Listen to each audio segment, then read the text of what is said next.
السلام علیکم ورحمۃ اللہ وبرکاتہ۔ قرآن اور جدید سائنس۔ قرآن اللہ سبحانہ و تعالیٰ کی آخری وحی ہے جو نازل کی گئی تھی آخری پیغمبر محمد صلی اللہ علیہ وسلم پر۔ قرآن مجید ساری کائنات کی سب سے بہترین کتاب ہے۔ قرآن مجید ساری انسانیت کے لیے ایک پیغام ہے۔ قرآن مجید اللہ سبحانہ و تعالیٰ کی آخری کتاب ہے جو نازل ہوئی تھی محمد صلی اللہ علیہ وسلم پر۔ اگر کوئی کتاب کہتی ہے کہ وہ خدا کی طرف سے ہے تو اس کتاب پر فرض ہو جاتا ہے کہ وہ اپنے آپ کو ثابت کرے ہر دور میں اس کتاب کو ثابت کرنا ہوگا کہ وہ خدا کی طرف سے ہے۔ سینکڑوں سال پہلے وقت تھا، دور تھا معجزات کا، ایج آف میریکلز۔ الحمدللہ قرآن مجید is a miracle of miracles. قرآن مجید معجزوں کا معجزہ ہے۔ اس کے بعد آیا دور ادب کا، لٹریچر، پوئٹری۔ الحمدللہ مسلمان اور غیر مسلمان عربی داں یہ کہتے ہیں کہ عربی میں سب سے بہترین کتاب عربی ادب کے لحاظ سے وہ ہے قرآن مجید۔ اور اللہ سبحانہ و تعالیٰ چنوتی دیتے ہیں قرآن مجید میں۔ اللہ سبحانہ و تعالیٰ چیلنج کرتے ہیں سورہ بقرہ میں، سورہ نمبر 2 آیت نمبر 23 اور 24 میں اللہ سبحانہ کہتے ہیں وَإِن كُنتُمْ فِي رَيْبٍ مِّمَّا نَزَّلْنَا عَلَىٰ عَبْدِنَا، اور اگر آپ کو شک ہے کہ ہم نے یہ کتاب نازل کی ہمارے بندے پر، اگر آپ کو شک ہے فَأْتُوا بِسُورَةٍ مِّن مِّثْلِهِ، تو آپ ایک سورہ قرآن مجید جیسی پیش کیجئے۔ مِن مِّثْلِهِ، ہو بہو نہیں، قرآن مجید جیسی ایک سورہ آپ پیش کیجئے۔ وَادْعُوا شُهَدَاءَكُم مِّن دُونِ اللَّهِ إِن كُنتُمْ صَادِقِينَ، اور بلاؤ اپنے مددگار کو اور اپنے گواہ کو اللہ کے علاوہ اگر آپ سچے ہیں۔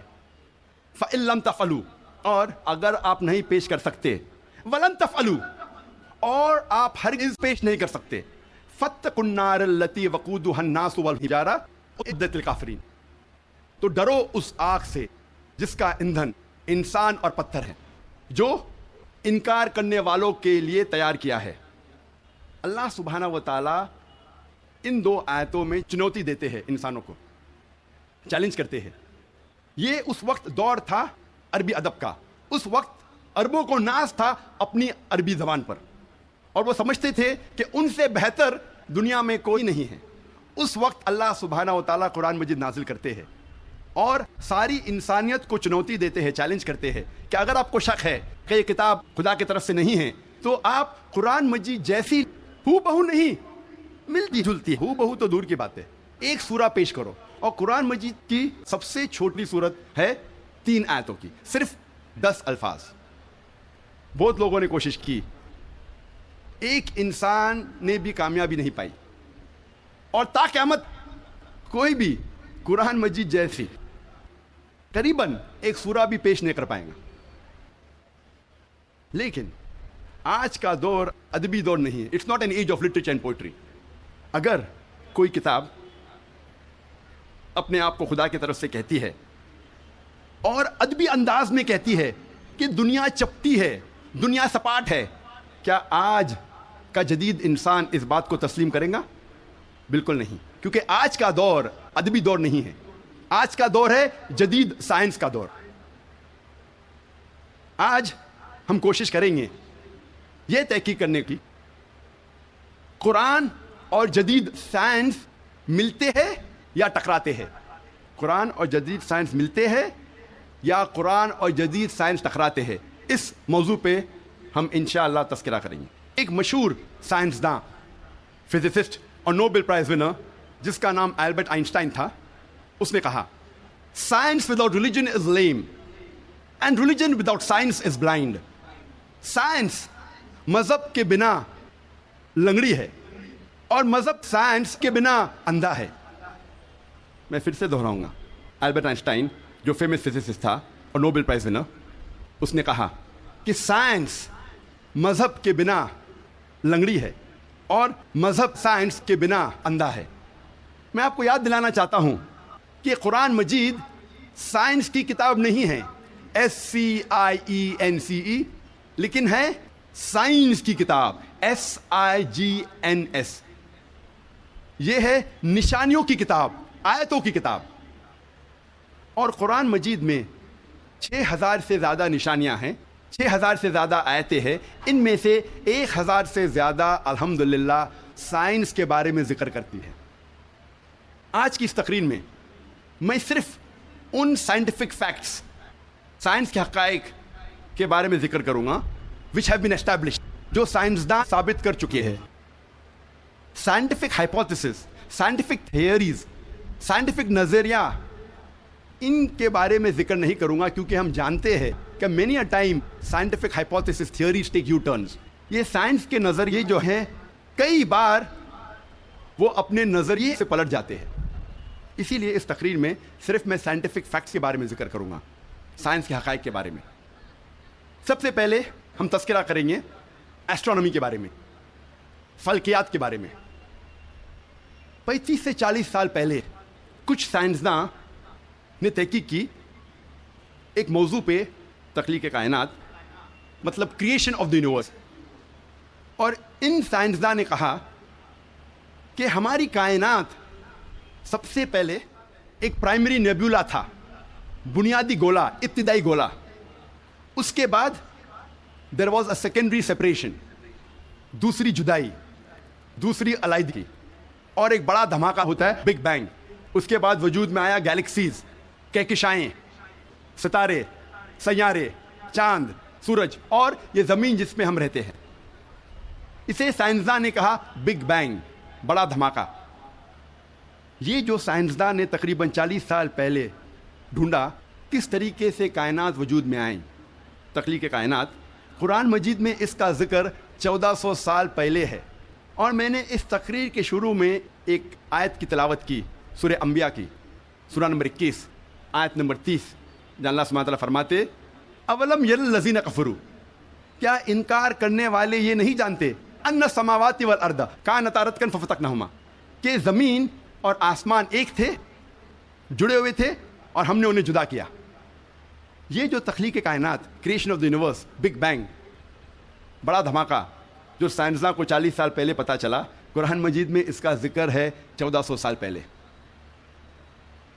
قرآن مجید میں اللہ سبحانہ تعالیٰ فرماتے ہیں سورہ فصلت میں، سورہ نمبر 41، آیت نمبر 11 اور 12 میں، کہ اللہ سبحانہ و تعالیٰ نے آسمان کی طرف دیکھ کے کہا جب وہ دھواں تھا کہ آسمان اور زمین ایک ساتھ آ جاؤ، ولنگلی اور ان ولنگلی، اپنے مرضی سے یا اپنے مرضی کے بنا، اور ان نے کہا کہ ہم اپنے مرضی سے ایک ساتھ آ جاتے ہیں۔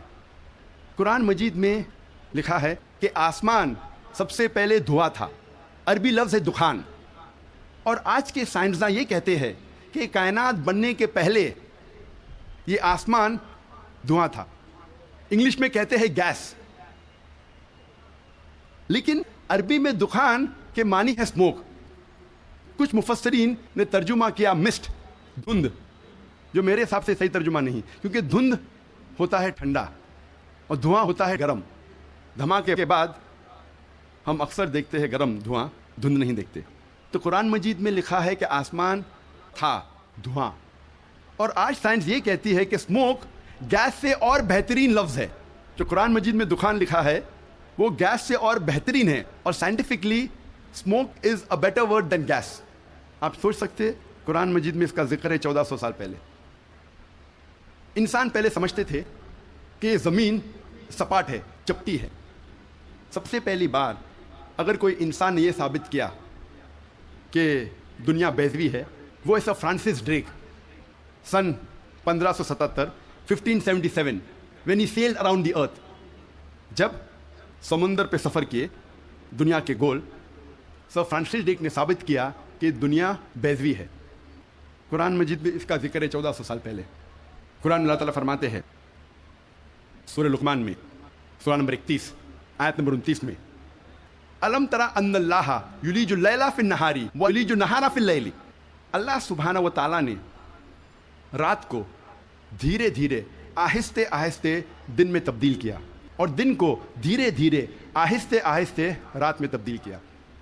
یہ دن کا رات اور رات کا دن آہستہ آہستہ دھیرے دھیرے تبدیل ہونا، یہ ثبوت دیتا ہے کہ دنیا بیضوی ہے۔ اگر دنیا چپٹی اور سپاٹ ہوتی تو دن فوراً رات میں تبدیل ہوتا اور رات فوراً دن میں تبدیل ہوتی۔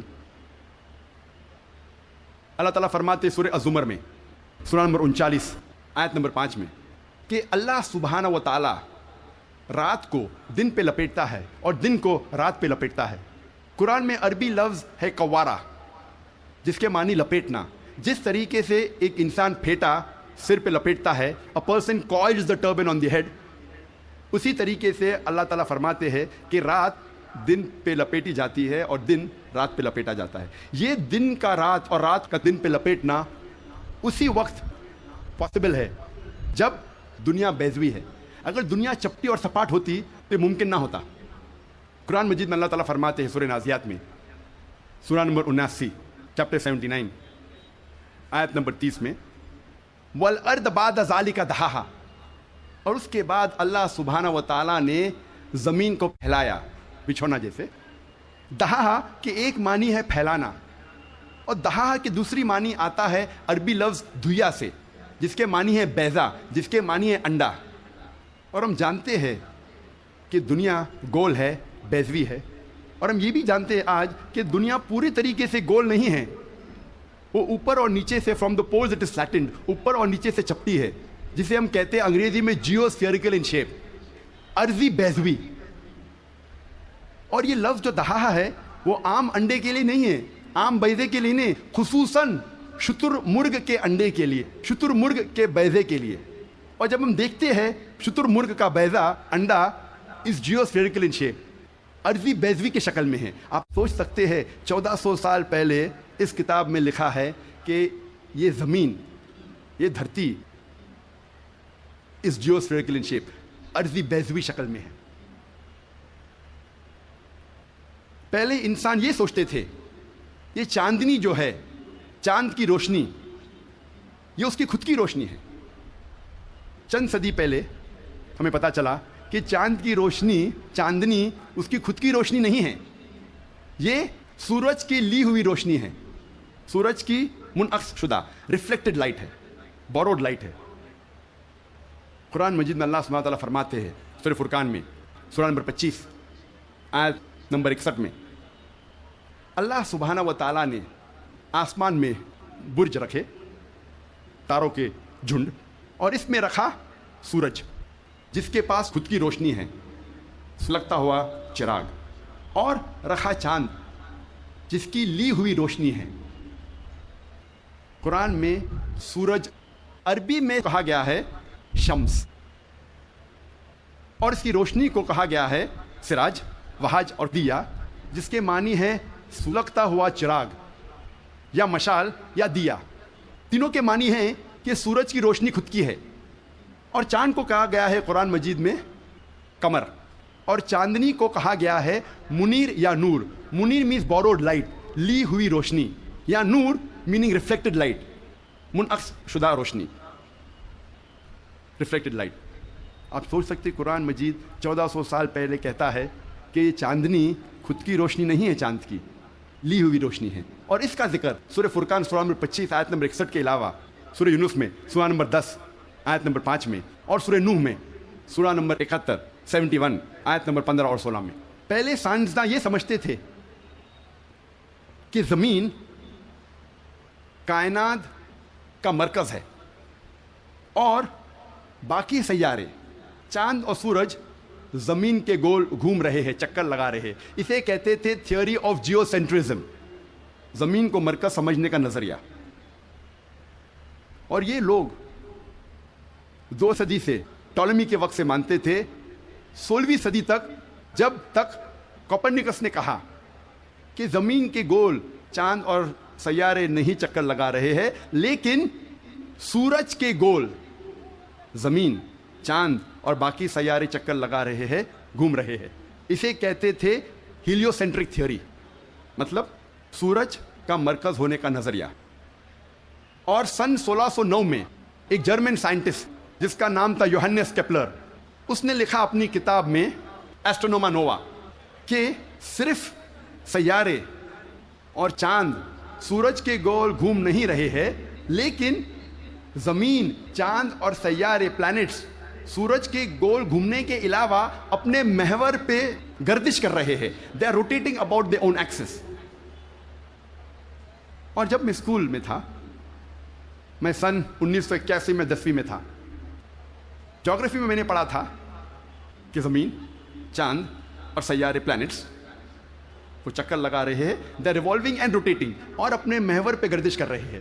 لیکن سورج اپنے محور پہ گردش نہیں کر رہا ہے.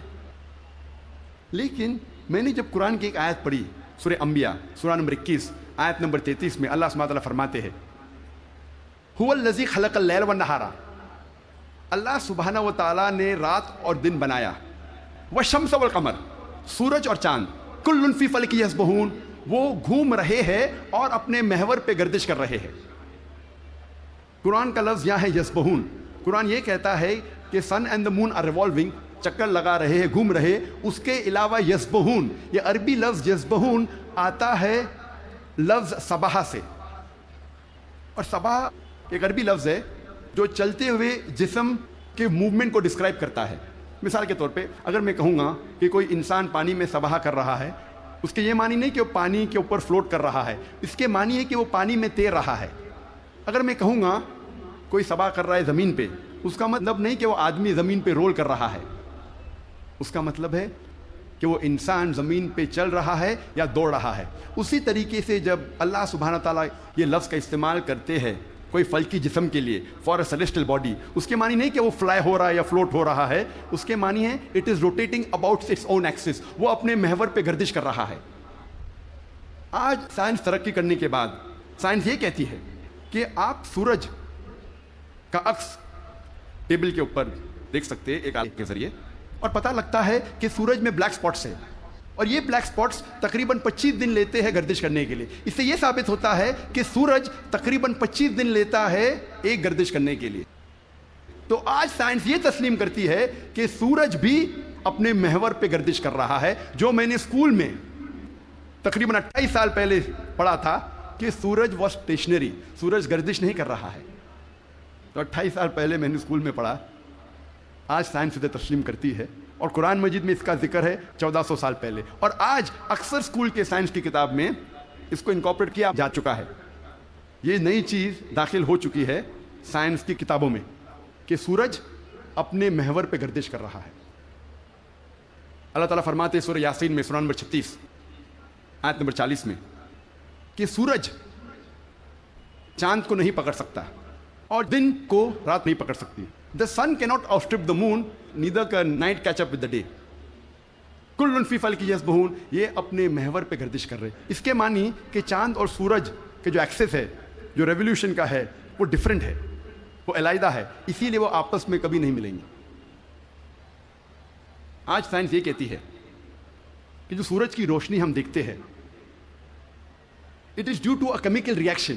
یہ ایک کیمیکل ریئیکشن کے وجہ سے ہے جو کروڑوں سالوں سے چل رہا ہے، اور ایک دن یہ کیمیکل ریئیکشن بند ہو جائے گا اور سورج ختم ہو جائے گا.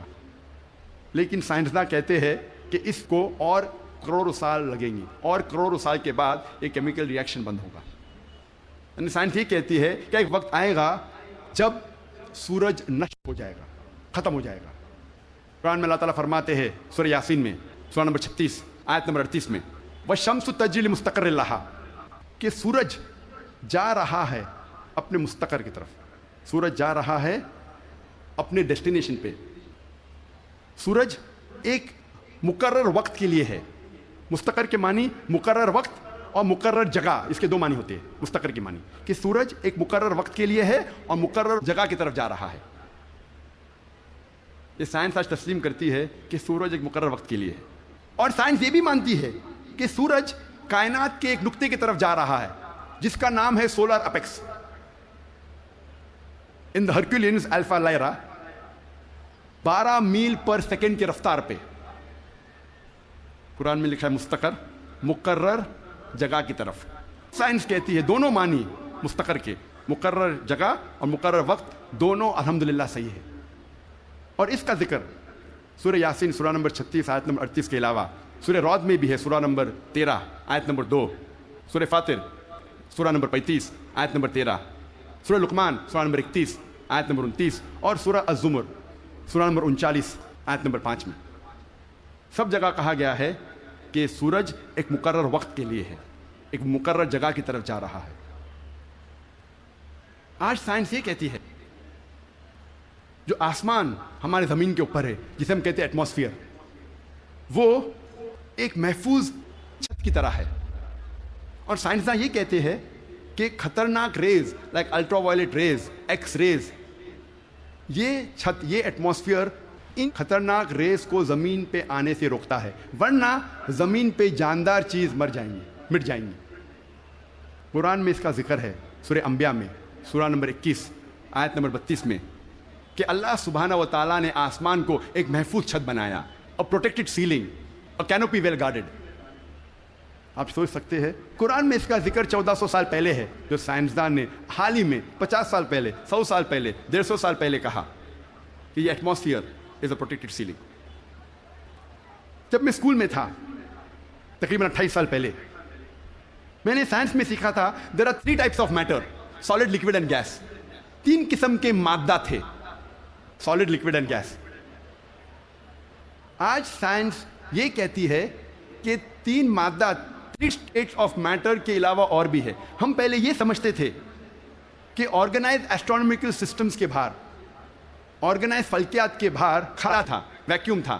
آج سائنس کہتی ہے کیا انٹرسٹیلر اسپیس، سیارے کے بیچ مادے کے پل ہے، برجز آف میٹر ہے، جسے آج ہم کہتے ہیں پلازما، جسے سائنسداں کہتے ہیں 4th اسٹیٹ آف میٹر، 4تھی قسم مادے کی آج سائنسداں کہتے ہیں پلازما ہے. قرآن میں اس کا ذکر 1400 سال پہلے ہے، سورہ فرقان میں، سورہ نمبر 25 آیت نمبر 59 میں، 59 میں، کہ اللہ سبحانہ و تعالیٰ نے زمین اور آسمان کو بنایا اور اس کے بیچ میں ساری چیزیں بنائیں. مطلب زمین اور آسمان کے بیچ میں ویکیوم نہیں ہے.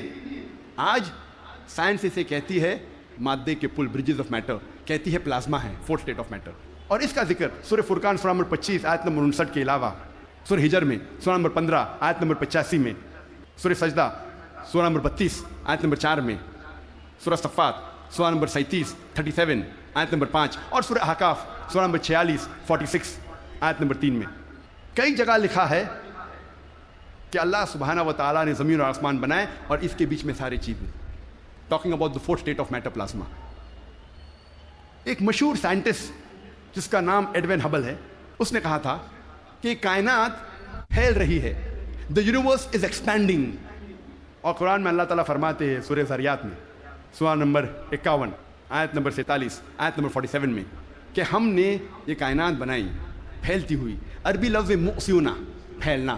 اور آج سائنس اس کو تسلیم کرتی ہے کہ ہماری کائنات پھیل رہی ہے، our universe is expanding.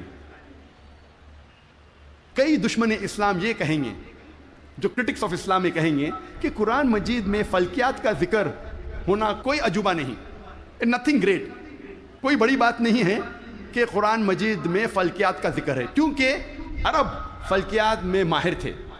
میں اس بات کو مانتا ہوں کہ عرب فلکیات میں ماہر تھے، لیکن ان سے یہ کہنا چاہتا ہوں کہ قرآن مجید نازل ہونے کے بعد کچھ صدی بعد عرب فلکیات کے میدان میں ماہر بنے. تو قرآن مجید سے عرب نے فلکیات سیکھا، نہ کہ الٹا.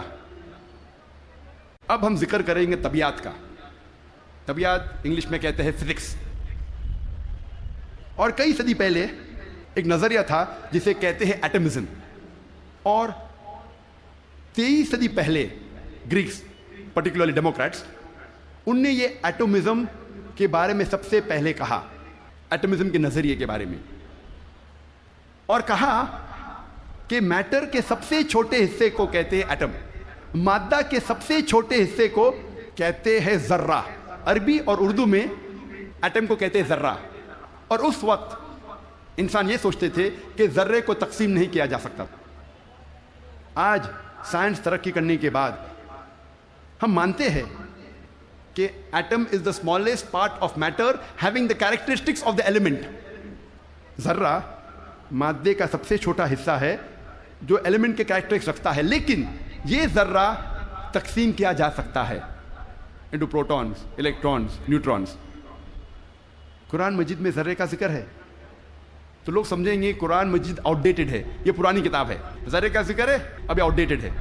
قرآن میں ذرے کا ذکر ہے، لیکن ذرے کے آگے کیا لکھا ہے وہ بھی ہمیں دیکھنا چاہیے. قرآن مجید میں لکھا ہے سورہ سبا میں، سورہ نمبر 34 آیت نمبر 3 میں، کہ انکار کرنے والے جب کہیں گے کہ وہ گھڑی کبھی بھی نہیں آئے گی، آخرت کے بارے میں، قیامت کے بارے میں، وہ گھڑی کبھی نہیں آئے گی، تو اللہ تعالیٰ فرماتے کہو ان سے ضرور آئیں گی اللہ کی مرضی سے، جس کے پاس علم غیب ہے، جس کے علم میں چھوٹا سا ذرہ زمین اور آسمان میں، اور اس چیز جو ذرے سے چھوٹی ہے اور بڑی ہے اس کا علم بھی اس کی کتاب میں محفوظ ہے۔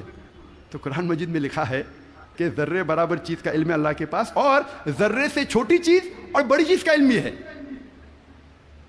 اور یہ انفارمیشن، یہ خبر دہرائی گئی ہے سورہ یونس میں، سورہ نمبر 10 آیت نمبر 61 میں، کہ اللہ سبحانہ و تعالیٰ کے علم میں ہے ذرے جیسی چیز جو آسمان اور زمین پہ ہے، اور وہ چیز جو ذرے سے بھی چھوٹی ہے اور ذرے سے بڑی ہے اس کی کتاب میں محفوظ ہے۔ تو قرآن آؤٹ ڈیٹڈ نہیں ہے، قرآن اپ ٹو ڈیٹ ہے۔ قرآن پرانی کتاب نہیں، بٹ الحمدللہ جدید کتاب ہے۔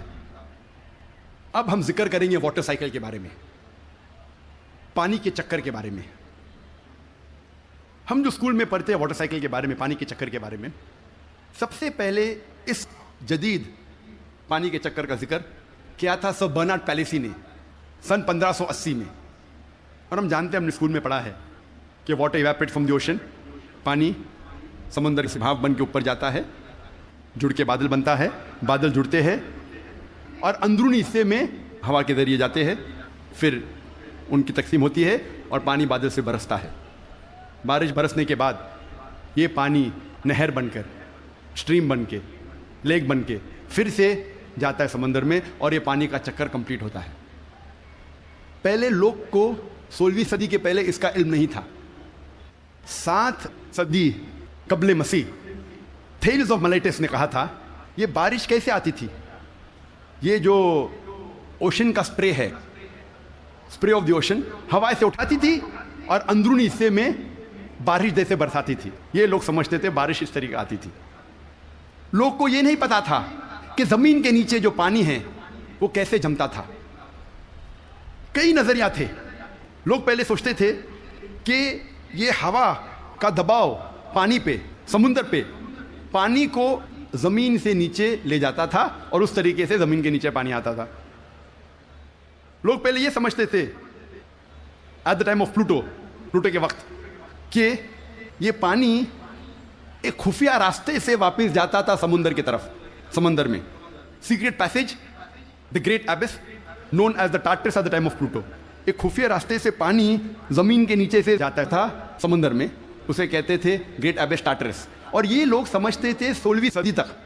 18ویں صدی میں ڈیسکارٹس بھی اس بات کو تسلیم کرتا تھا، اور 19ویں صدی میں ایرسٹوٹل کا نظریہ بھی لوگ سمجھتے تھے صحیح ہے کہ viper was picked up and it condensed in mountain caverns which gave rise to underground lakes which was the source of water for the springs۔ یہ پانی کی بھاپ پہاڑ میں جم جاتی تھی اور پھر زمین کے نیچے بنتے تھے تالاب جو سپرنگز کو پانی دیتے تھے۔ یہ تالاب، انڈر گراؤنڈ تالاب جو ہے، سپرنگز کو پانی دیتے تھے۔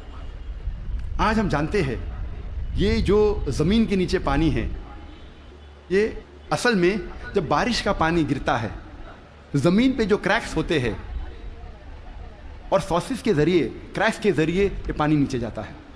قرآن مجید میں اس کا ذکر ہے سورہ الزمر میں، سورہ نمبر 39 آیت نمبر 21 میں۔ اللہ سبحانہ و تعالیٰ آسمان سے پانی برساتا ہے اور زمین میں جس میں کریکس ہے اس کے ذریعے زمین میں پانی دیتا ہے، اور جو بوئی ہوئی زمین ہے وہ رنگ برنگی ہو جاتی ہے۔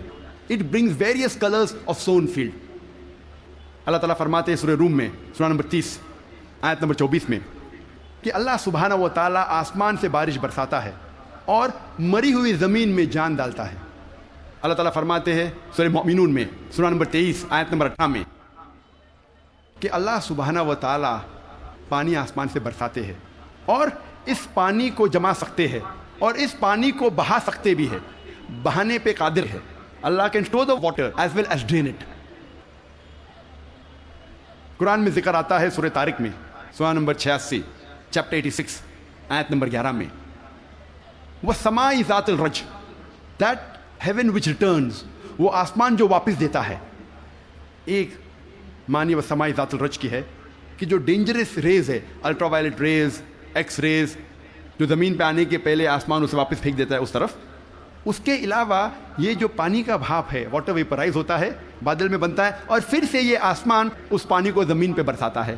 وَالسَّمَاءِ ذَاتِ الرَّجْ۔ اللہ تعالیٰ فرماتے ہیں سورہ الحجر میں سورہ نمبر 15 آیت نمبر 22 میں وی کاز فیکنڈیٹنگ ونڈز، ہم ہوا کے ذریعے بادل کو بھوجل کرتے ہیں. عربی لفظ لواقی لقا سے آتا ہے جس کا معنی ہے ٹو امپریگنیٹ، ٹو فیکنڈیٹ، برآور کرنا، بوجھل کرنا. ہوا بادل کو پولن گرینز کے ذریعے بوجھل کرتی ہے. It impregnates the cloud. اور دوسری وجہ ہے کہ بادل جب آپس میں ملتے ہیں دے کنڈینس، اس کے بعد پانی برستا ہے. قرآن میں اللہ تعالیٰ فرماتے ہیں سورہ نور میں سورہ نمبر 24 آیت نمبر 43 میں 43 میں اللہ سبحانہ و تعالیٰ ہوا کے ذریعے بادل کو چلاتے ہیں، لے جاتے ہیں، جینٹلی پشز دا کلاؤڈس. پھر یہ بادل آپس میں جڑتے ہیں، بڑے ہو جاتے ہیں، اس کے بعد پانی بادل سے برستا ہے. اللہ تعالیٰ فرماتے ہیں سورہ روم میں سورہ نمبر 30 آیت نمبر 48 میں اللہ سبحانہ و تعالیٰ ہوا کے ذریعے بادل کو ہلاتے ہیں اور لے جاتے ہیں اندرونی حصے میں. اس کے بعد بادل کو چھوٹے چھوٹے حصے میں تقسیم کرتے ہیں، اس کے بعد پانی بادل سے برستا ہے. قرآن مجید میں پانی کے چکر کے بارے میں گہرائی سے ذکر ہے، تفصیل سے ذکر ہے کئی جگہ.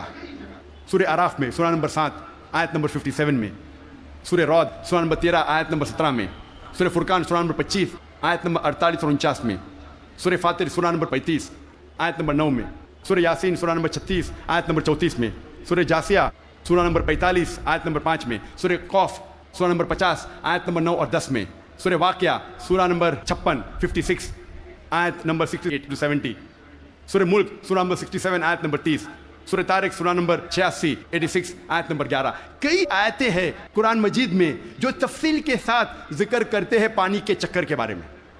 صرف پانی کے چکر کے بارے میں اگر ذکر کرے گھنٹوں تک تقریر دے سکتے ہیں، صرف قرآن مجید میں پانی کے چکر کا ذکر. اب ہم تذکرہ کریں گے ارضیات کے بارے میں، جیولوجی. آج ماہرین ارضیات جیولوجسٹ یہ کہتے ہیں کہ زمین کا ریڈیس نصف قطر، ریڈیس اردو میں کہتے ہیں نصف قطر، وہ تقریباً 3750 میل ہے. اور جو اندرونی حصہ ہے زمین کا وہ سیال ہے، لکوڈ ہے، ہاٹ لکوڈ، گرم سیال، اور اس میں کوئی جاندار چیز جی نہیں سکتی. لیکن اوپر کا حصہ ہے وہ سالڈ ہے، وہ ٹھوس ہے. اور اوپر جو سپرفیشل ارتھ کرسٹ ہے، زمین کی سطح، ارتھ کرسٹ، یہ بہت پتلی ہے، تقریباً 1 سے 30 میل پتلی، صرف 1% سے کم. اور بہت سے امکان ہے کہ یہ زمین کی سطح ہل جائیں گی، ارتھ کرسٹ ول شیک. آج سائنسداں یہ کہتے ہیں due to the folding phenomena it gives rise to mountain ranges. ایک فولڈنگ فینومینا ہے جس سے پہاڑ پیدا ہوتے ہیں، اور اس پہاڑ کے وجہ سے زمین کی سطح کو استحکام ملتا ہے، اسٹیبلٹی ملتی ہے. قرآن مجید میں اللہ تعالیٰ فرماتے ہیں سورہ نبا میں سورہ نمبر 78 78 آیت نمبر 6 اور 7 میں، ہم نے زمین بچھائی ہے والجبال اوتادا، اور پہاڑ کو اوتاد جیسا بنایا ہے. اوتاد عربی میں کہتے ہیں کھوٹے کو، ٹینٹ پیگز، سٹیکس میں کھو. اور ہم جانتے ہیں جب ٹینٹ پیگ کو زمین میں ہم ڈالتے ہیں، جب کھوٹے کو زمین میں ڈالتے ہیں تو اکثر حصہ زمین کے نیچے گڑ جاتا ہے، اوپری حصہ بہت کم رہتا ہے، 10% سے کم. جس طریقے سے آئس برگ پانی میں، برف کا گولا آئس برگ جو پانی میں دیکھتے ہیں صرف 10% پانی کے اوپر ہے، 90% سے زیادہ پانی کے نیچے. اسی طریقے سے پہاڑ، جو اوپری حصہ ہم پہاڑ کا دیکھتے ہیں وہ کھوٹے جیسا ہے، میخو جیسا ہے، ٹینٹ پیگ جیسا ہے. اوپر کا حصہ بہت چھوٹا ہے، اکثر تقریباً 90% زمین کے نیچے ہے. اور اس کی وجہ ہے کہ زمین کو استحکام، اسٹیبلٹی دیتا ہے. قرآن مجید میں اللہ تعالیٰ فرماتے ہیں سورہ نازعات میں سورہ 79 آیت نمبر 32 میں، اور سورہ غاشیہ سورہ نمبر 88 آیت نمبر 19 میں، ہم نے پہاڑ کو زمین سے مضبوطی سے بنایا ہے. We have placed on the earth mountain standing firm. زمین پہ ہم نے پہاڑ مضبوطی سے بنایا ہے. ارضیات میں، جیولوجی کے میدان میں ایک بہت اہم کتاب ہے جو اکثر دنیا بھر جب جیولوجی کے سبجیکٹ میں اسے گائیڈ مانا جاتا ہے، اس کتاب کا نام ہے ارتھ، زمین. اور اس کے ایک لیکھک، ون آف دا آتھرس، اس کا نام ہے ڈاکٹر فرینک پریس. جو USA کے سائنس اکیڈمی کے پریزیڈنٹ تھے اور ex president of USA Jimmy Carter کے سائنس ایڈوائزر تھے. ڈاکٹر فرینک پریس ارتھ کتاب میں پہاڑ کا نقشہ بناتے ہیں اور دکھاتے ہیں کہ پہاڑ کے جڑ زمین کے نیچے ہے ویج شیپ, اور لکھتے ہیں اپنی کتاب میں کہ پہاڑ کا اہم مقصد ہے کہ زمین کو استحکام دینا, to give stability to the earth. اور قرآن میں ہو بہو وہی ذکر ہے 1400 سال پہلے سورہ انبیاء میں سورہ نمبر 21 آیت نمبر 31 میں, سورہ نحل سورہ نمبر 16 آیت نمبر 15 اور سورہ لقمان سورہ نمبر 31 آیت نمبر 10 میں, کہ ہم نے زمین پر پہاڑ جما کے رکھا ہے تاکہ زمین نہ ہلے. تو قرآن میں لکھا ہے پہاڑ کا اہم مقصد ہے زمین کو ہلنے سے بچانا, to give stability to the earth, to prevent the earth from shaking. آپ سوچ سکتے ہیں قرآن مجید میں 1400 سال پہلے اس کا ذکر ہے, اور سائنسدان نے آج کل حال ہی میں 50 سال پہلے 100 سال پہلے 200 سال پہلے اسے تسلیم کیا, اور قرآن میں اس کا ذکر 1400 سال پہلے ہے. اب ہم تذکرہ کریں گے علم بحر کے بارے میں, اوشنوگرافی کے بارے میں.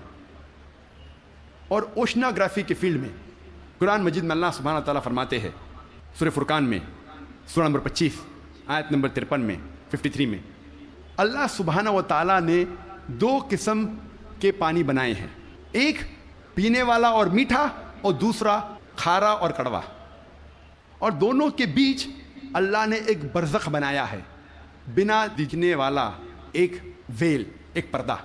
عربی میں لفظ برزخ, برزخ کے معنی پردہ. جس طریقے سے انسان مرتا ہے اور واپس سے قیامت میں اٹھنے کے پہلے ہم کہتے ہیں برزخ میں ہے, انسین, جو دیکھے نہیں جا سکتا ہے وہ زندگی. قرآن میں کہا گیا برزخ, نہ دیکھے جانے والا پردہ. قرآن میں پھر سے اس کا ذکر ہے سورہ رحمان میں سورہ نمبر 55 آیت نمبر 19 اور 20 میں, جو آج ہمارے ننھے سے قاری نے اس کی تلاوت کی.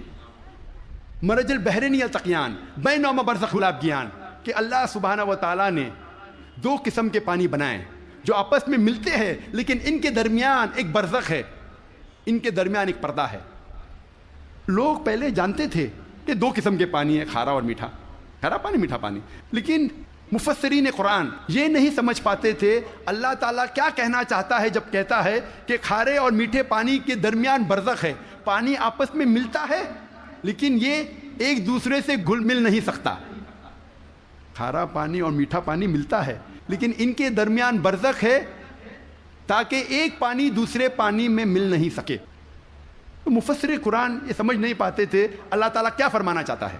آج جو سائنس ترقی کرنے کے بعد اور علم بحر کے بارے میں ہم آج اور جانتے ہیں, جب پروفیسر ہے جو USA کے مشہور ماہر ہے علم بحر میں, یہ سائنٹسٹ نے کہا کہ اس کے معنی ہیں آج ہم جانتے ہیں کہ جب بھی میٹھا پانی کھارے پانی میں جاتا ہے, بہتا ہے, وہ میٹھا پانی اپنی مٹھاس کو کھو دیتا ہے اور کھارا بن جاتا ہے, اور اس کے درمیان دیر از اے ٹرانزیشنل ہوموجنائزنگ ایریا, جو عربی میں قرآن میں لکھا ہے برزخ, ایک پردہ.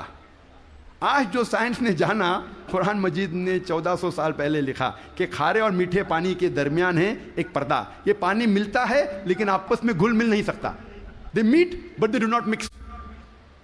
اور سب سے بہترین مثال جو ہم آنکھ سے دیکھ سکتے ہیں وہ ساؤتھ افریقہ میں in the southern part in the Cape area, دونوں کھارا اور میٹھا پانی ملتا ہے. ہم دیکھ سکتے, ہم یہ بھی دیکھتے کہ دونوں پانی کا رنگ الگ ہے. یہ مثال ہم ایجپٹ مصر میں بھی دیکھ سکتے ہیں, جب river Nile flows into the Mediterranean sea, river Nile بہتی ہے میڈیٹرینین سی میں. اور سب سے بہترین مثال ہے گلف اسٹریم, جو ہزاروں میلوں تک چلتی ہے. گلف اسٹریم شروع ہوتی ہے گلف آف میکسیکو میں, نارتھ ورڈ جاتی ہے towards the east coast of North America, پھر جاتی ہے eastward towards the west coast of Europe. ہزاروں میل بہتی ہے, دونوں پانی لیکن علیحدہ ہے, دے آر سپریٹ, ڈسٹنکٹ. اگر آپ کشتی میں سفر کر رہے ہیں اس گلف اسٹریم کے کنارے پہ, اور پانی ایک طرف سے لیں گے اور پانی دوسرے طرف سے لیں گے, تو پتہ چلتا ہے ایک پانی میٹھا ہے ایک کھارا. اس کی حرارت, اس کی ٹیمپریچر بھی ڈفرینٹ ہے. قرآن مجید میں اس کا ذکر ہے 1400 سال پہلے. میں اور ایک مثال پیش کروں گا قرآن مجید میں علم بحر کی. کچھ عربوں نے قرآن مجید کی ایک آیت لی سورہ نور کی, سورہ نمبر 24 آیت نمبر 40, اور اس کا ترجمہ پیش کیا پروفیسر درگا راؤ کے پاس. پروفیسر درگا راؤ اس وقت کنگ عبدالعزیز یونیورسٹی جدہ میں پڑھاتے تھے اور وہ ماہر تھے علم بحر میں. He was a Marine geologist. اور ترجمہ پیش کیا اور کہا آپ کا اس قرآن کی آیت پہ کیا خیالات ہے. قرآن مجید میں لکھا ہے سورہ نور میں سورہ نمبر 24 آیت نمبر 40 میں کہ انکار کرنے والوں کے ذہن کی کیفیت ایسی ہے جس طریقے سے سمندر کے گہرائی میں اندھیرے پر اندھیرا، موج پر موج، لہر پہ لہر، اس کے اوپر بادل. جب انسان اپنے ہاتھ کو آگے کرتا ہے وہ دیکھ نہیں سکتا. اللہ جسے روشنی نہیں دیتا وہ دیکھ نہیں سکتا. یہ آیت کا ترجمہ سننے کے بعد پروفیسر درگا راؤ نے کہا کہ یہ عام سمندر کا ذکر نہیں ہے، یہ ایک گہرے سمندر کا ذکر ہے. اور پہلے انسان یہ نہیں جانتا تھا کہ سمندر کی گہرائی میں اندھیرا تھا.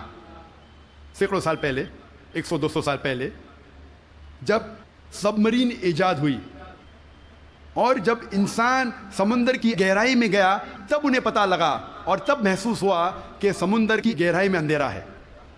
عام انسان 20 میٹر سے زیادہ جب سمندر میں اندر جاتا ہے تو وہ تیر نہیں سکتا، اور 200 میٹر سے زیادہ اندر جائے گا بنا کوئی آلہ کے، بنا کوئی ایکوپمنٹ کے، تو انسان مر جائے گا. آج سب مرین کے ذریعے ہم انڈر واٹر جا سکتے، ہمیں پتہ چلتا ہے کہ سمندر کی گہرائی میں اندھیرا ہے. پروفیسر درگا راؤ نے کہا اندھیرا 2 وجہ کے لیے ہے. سب سے پہلی وجہ ہے جب روشنی پانی میں داخل ہوتی ہے، روشنی کی کرن، تو ایک کے بعد ایک رنگ پانی میں جذب ہوتا ہے. آج سائنس یہ کہتی ہے کہ روشنی کی کرن 7 رنگ سے بنی ہوئی ہے. وپ گیور، وائلٹ، انڈیگو، بلو، گرین، یلو، اورنج اور ریڈ. وائلٹ، انڈیگو، بیگنی، بلو، نیلا، گرین، ہرا، یلو، پیلا، اورنج، نارنگی، ریڈ، لال. سب سے پہلے 10 یا 15 میٹر پانی کے نیچے لال رنگ جذب ہو جاتا ہے. اسی لیے انسان اگر پانی میں 30 میٹر کی گہرائی پہ جاتا ہے، اگر اسے چوٹ لگتی ہے اور خون بہنے لگتا ہے تو وہ انسان اپنے خون کا لال رنگ دیکھ نہیں سکے گا. 30 سے 50 میٹر جذب ہوتا ہے نارنگی رنگ.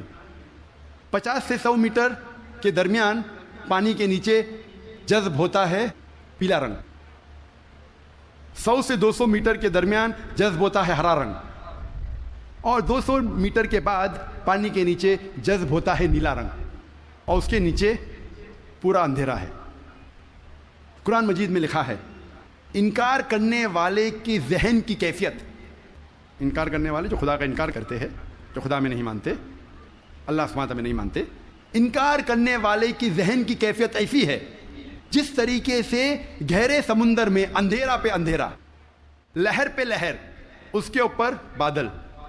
دوسری وجہ اندھیرے کی ہے، پروفیسر درگا راؤ کہتے ہیں، وہ ہے بادل. جب سورج کی روشنی آتی ہے کئی بار بادل اس روشنی کو جذب کر لیتا ہے، اس لیے بادل کے نیچے ہم دیکھتے ہیں اندھیرا. اور جو روشنی بادل کے ذریعے جذب نہیں ہوتی اور جب سمندر میں جاتی ہے، کئی بار جو سمندر کے اوپر لہریں ہیں وہ لائٹ ریز کو ریفلیکٹ کرتی ہے، اور جو لائٹ ریز، جو روشنی کی کرن ریفلیکٹ نہیں ہوتی وہ سمندر میں داخل ہوتی ہے. اور جیسے میں نے کہا ایک رنگ کے بعد ایک رنگ جذب ہوتا ہے. لیکن قرآن مجید میں لکھا ہے انکار کرنے والے کی ذہن کی کیفیت ایسی ہے جس طریقے سے گہرے سمندر میں اندھیرے پہ اندھیرا، لہر پہ لہر. اس کی کیا معنی؟ لہر پہ لہر. ہم انسان جانتے تھے کہ سمندر کے اوپر لہر ہے، لیکن سن 1900 میں ہمیں پتہ لگا کہ سمندر کے نیچے بھی لہر ہے. اسے کہتے ہیں انٹرنل ویوز، اندرونی لہر، جو ڈفرینشیٹ کرتی ہے superficial part of the ocean کو deep part of the ocean سے. یہ اندرونی لہر تقسیم کرتی ہے سمندر کو اوپری سے اور اندرونی حصے میں. اوپری حصہ superficial part is lit up and warm, گرم ہوتا ہے اور اس میں روشنی ہوتی ہے. جو گہرا بھاگ ہوتا ہے سمندر کا وہ اندھیرا ہوتا ہے اور ٹھنڈا ہوتا ہے. یہ انٹرنل ویوز، اندرونی لہر ہمیں پتہ چلی تقریباً 110 سال پہلے. قرآن میں لکھا ہے لہر پر لہر، یعنی اندرونی لہر کے اوپر ہے سپرفیشل ویوز. اسی لیے مچھلیاں بھی جب گہرائی میں جاتی ہے وہ دیکھ نہیں سکتی، اپنی خود کی روشنی لے جاتی ہے. ڈیو ٹو کیمیکل ریئیکشن مچھلی خود کی روشنی کے ذریعے دیکھ سکتی ہے گہرے اندھیرے میں. پروفیسر درگا راؤ نے کہا کہ یہ کتاب قرآن مجید انسان کی لکھی ہوئی کتاب ہو ہی نہیں سکتی. اور پروفیسر درگا راؤ نے کہا یہ کتاب خدا کی طرف سے ہے. جی خوش آمدید دوستو، امید کرتا ہوں ویڈیو آپ نے پوری دیکھی ہوگی اور آپ کو پسند بھی آئی ہوگی۔ قرآن کیا ہے بھائیو دوستو؟ تو قرآن اللہ تعالیٰ کی وہ عظیم الشان کتاب ہے جو کہ رمضان میں نازل ہوئی، جو کہ اللہ تعالیٰ کی آخری کتاب ہے اور جس کی حفاظت کی ذمہ داری اللہ تعالیٰ نے لی ہے۔ قرآن میں اللہ تعالیٰ فرماتے ہیں شہر رمضان الذی انزل فیہ القرآن ھدی للناس وبینات من الہدی والفرقان، شہر رمضان الذی انزل فیہ القرآن ھدی للناس وبینات من الہدی والفرقان۔ اسی طرح دوسری جگہ اللہ تعالیٰ فرماتے ہیں انا انزلناہ فی لیلۃ القدر، ہم نے قرآن کو لیلۃ القدر میں اتارا۔ تو یہاں پر ایک بات میں کہوں تو یہاں پر تو پھر تعارض آتا ہے کہ قرآن میں اللہ تعالیٰ فرماتے ہیں کہ ہم نے جو ہے نا اس کو رمضان میں نازل کیا، دوسری جگہ آتا ہے کہ ہم نے لیلۃ القدر میں نازل کیا۔ تو اس میں کوئی تعارض نہیں، کیونکہ رمضان المبارک میں ہی لیلۃ القدر کا جو ہے نا وہ رات آتی ہے، اور وہ رمضان المبارک کے آخری عشرے میں تاک راتوں میں جو ہے نا مسلمان اس کو ڈھونڈتے ہیں، اور اس میں جو ہے نا اس کا جو ہے نا ذکر جو ہے نا وہ اس میں آ جاتا ہے۔ تو بھائیو دوستو، اللہ تعالیٰ نے انسانوں کی ہدایت کے لیے قرآن کریم بھیجا، اور قرآن کریم پر عمل کرنا ایسا ہے کہ انسان اپنی آخرت کی زندگی اس کے اوپر سنوار سکتا ہے۔ اسی قرآن میں آپ کی زندگی کے تمام اصول اور آپ کی اس دنیاوی زندگی میں جتنے بھی مسائل ہیں اور آپ کے جتنے بھی مشکلات ہیں ان سب کا حل اس قرآن میں موجود ہے۔ قرآن میں اللہ تعالیٰ فرماتے ہیں لا تقنطوا من رحمت اللہ، کہ اللہ کی رحمت سے نا امید مت ہونا۔ ہم انسان جب اللہ کی رحمت سے جو ہے نا، جو وہ بدبخت انسان ہوگا جو اللہ کی رحمت سے نا امید ہو جاتا ہے اور خودکشی کر لیتا ہے۔ ابھی کچھ ایک مہینے پہلے کی واقعہ ہے کہ صوابی کے علاقے میں ایک آدمی نے اپنے 4 بچوں کو ذبح کیا اور اس کے بعد خودکشی کر لی۔ یا قرآن سے جب بھی آپ دور ہوں گے اور قرآن کی تعلیمات سے جب بھی آپ دور ہوں گے تو آپ ایسے ہی واقعات کا شکار ہوں گے۔ قرآن میں اللہ تعالیٰ فرماتے ہیں یا ایھا الذین آمنوا لا تقتلوا اولادکم خشیۃ املاق، بھوک کے ڈر سے اپنے اولاد کو قتل نہ کرو، نحن نرزقکم وایاکم، ہم آپ کو بھی رزق دیتے ہیں اور ان کو بھی رزق دیتے ہیں۔ رزق کا وعدہ اللہ تعالیٰ نے کیا ہے، لہذا جو مسلمان رزق کی تنگی کی وجہ سے اپنی اولاد کو قتل کرتا ہے سب سے بڑا مجرم اور سب سے بڑا گناہگار ہے۔ اللہ تعالیٰ ہمیں ایسی حالات سے بچائے۔ تو یہاں پر ڈاکٹر ذاکر نائک کا جو بیان آپ نے سنا بہت بہترین رہا اور بہت زبردست۔ اسی طرح ایک دوسری بات میں آپ کو بتا دوں کہ بہت سارے لوگوں کا خیال ہے کہ قرآن اور سائنس کی آپس میں نہیں بنتی، کیونکہ جہاں قرآن ایک چیز کہتا ہے سائنس دوسرا کہتا ہے۔ تو بھائیو دوستو، ہمارے لیے دلیل سائنس نہیں ہے، ہمارے لیے دلیل قرآن ہے۔ اور ایسی بہت ساری باتیں ہیں جو 100 سال 200 سال پہلے لوگ نہیں جانتے تھے، اب جا کر قرآن کی بات سائنس جو ہے نا وہ ثابت کرتے ہیں کہ ہاں واقعی یہ بات بالکل ٹھیک ہے۔ مثال کے طور پر رسول اللہ صلی اللہ علیہ وسلم کا معجزہ، جب چاند 2 ٹکڑے ہوئے کفار کے جو انہوں نے یہ معجزہ طلب کیا، رسول اللہ صلی اللہ علیہ وسلم نے آپ کے اشارے پر وہ چاند 2 ٹکڑے ہوئے۔ ابھی سائنسدانوں نے ریسرچ کی ہے کہ بالکل جو چاند ہے اس میں دراڑ ہے، اور واضح دراڑ اس میں جو ہے نا وہ دیکھا جا سکتا ہے۔ اسی طرح جو بگ بینگ کی تھیوری ہے وہ ابھی آئی ہے تقریباً 100 سال پہلے یا 150 سال پہلے، جبکہ قرآن نے 1400 سال پہلے اس کا ذکر کیا۔ اولم یر الذین کفروا ان السماوات والارض کانتا رتقا ففتقناہما۔ تو ایسے بہت ساری باتیں ہیں جو قرآن نے 1400 سال پہلے کہی اور سائنس اب جا کر ان کو ثابت کر رہے ہیں۔ تو سائنس ہمارے لیے کوئی دلیل نہیں ہے، ہمارے لیے دلیل قرآن مجید ہے، لیکن بہت سارے لوگ ابھی بھی یہ مانتے ہیں کہ سائنس اور قرآن ان دونوں میں تضاد ہے۔ یہ غلط بات ہے، بلکہ ہمارے لیے دلیل وہ صرف اور صرف قرآن مجید کی ہے۔ اور قرآن کی جو ہے نا اس کی عزت کا اندازہ آپ اس بات سے لگائیے کہ خود اللہ تعالیٰ قرآن میں فرماتے ہیں اِنَّا نَحْنُ نَزَّلْنَا الذِّكْرَ وَإِنَّا لَهُ لَحَافِظُونَ، ہم نے یہ ذکر نازل کیا اور ہم ہی اس کی حفاظت کریں گے۔ تو قرآن کی حفاظت کی ذمہ داری اللہ تعالیٰ نے لی ہے، اور اس میں قیامت تک کوئی تبدیلی نہیں آئے گی. اس کے کوئی حرف میں یا اس میں کوئی اپنے آپ سے حرف نہ ہی زیادہ کرے گا نہ ہی کم کرے گا. اور 1400 سال گزرنے کے باوجود ماشاءاللہ قرآن کی جو حفاظ ہے اس میں اضافہ بھی ہو رہا ہے اور اس میں کوئی تبدیلی بھی نہیں آئی. اسی طرح ہم انسان کو اگر اس دنیا میں کوئی چیز حرام ہے یا حلال ہے تو وہ بھی قرآن نے بتا دی ہے. اور اسی طرح اس دنیا میں ہمارے لیے زندگی گزارنے کا جو بہترین نمونہ ہے وہ بھی اللہ تعالیٰ نے قرآن میں ہی بتا دی ہے. قرآن میں اللہ تعالیٰ فرماتے ہیں لَقَدْ كَانَ لَكُمْ فِي رَسُولِ اللَّهِ أُسْوَةٌ حَسَنَةٌ کہ بے شک آپ کے رسول کی زندگی آپ کے لیے بہترین نمونہ ہے. تو قرآن اور سائنس کے متعلق جتنے بھی اعتراضات ہیں اس کے اوپر بہت بڑی بڑی کتابیں بھی لکھ چکی ہیں. آپ گوگل سے بھی ریسرچ لے سکتے ہیں. اسی طرح ڈاکٹر ذاکر نائک نے بھی بہت بہترین جو ہے نا اس کی نشاندہی کی.